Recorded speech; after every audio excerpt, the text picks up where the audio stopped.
Welcome to our first explainer. Today we're talking about Saturn, the crown jewel, the Lord of the Rings. But you'll be wondering about the Beyonce of the solar system though. But where did Saturn's rings actually come from? And what sparks everyone's imagination when it comes to Saturn?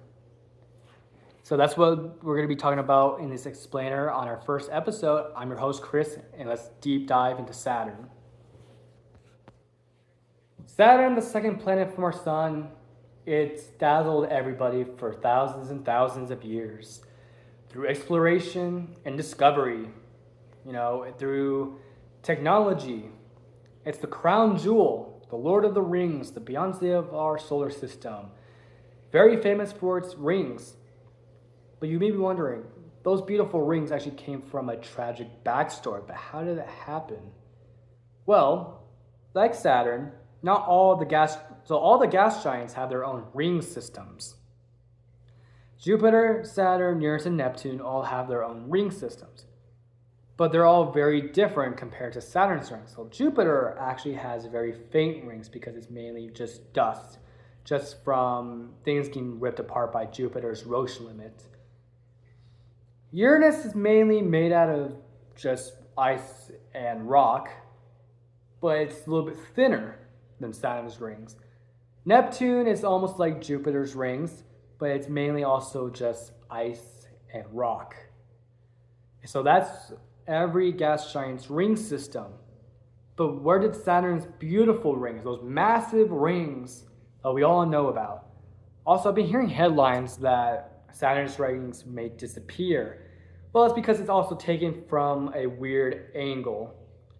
Because this is actually the entire thickness of Saturn's rings, just as thick as this piece of paper right here. Just right there, just how thick that is.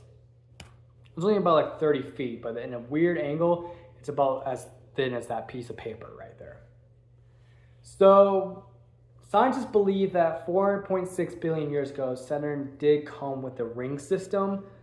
It was just from the leftovers from its formation, pretty much. But scientists also believe that actually Saturn's rings are a lot younger than we actually think. Saturn's rings are probably about 100 million years old. And it's pretty much around the same time that the dinosaurs were roaming around the Earth. But what did happen around that time, 100 million years ago? Well, Saturn had a moon. It had an extra moon, a very icy, rocky moon. Or maybe it was just captured. And it was one of the Kuiper Belt objects, but it just got captured as it got too close to Saturn. So pretty much this is Saturn, and this is the moon. So pretty much this moon was locked in with Saturn.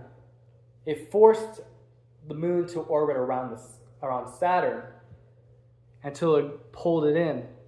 And the Roche limit, so pretty much the Roche limit is pretty much if your object has velocity and its speed, it can easily pass through the Roche limit and crash. If it's too slow or has low velocity, then it can either get flung out, force it to orbit, or fling it out or tear it apart. And that's what happened with this icy moon. It crossed Saturn's Roche limit and just shattered into trillions of tons of icy and rocky debris.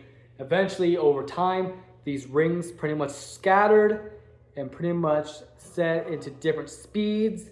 And then pretty much this is where we get Saturn's beautiful ring system out of that tragic backstory.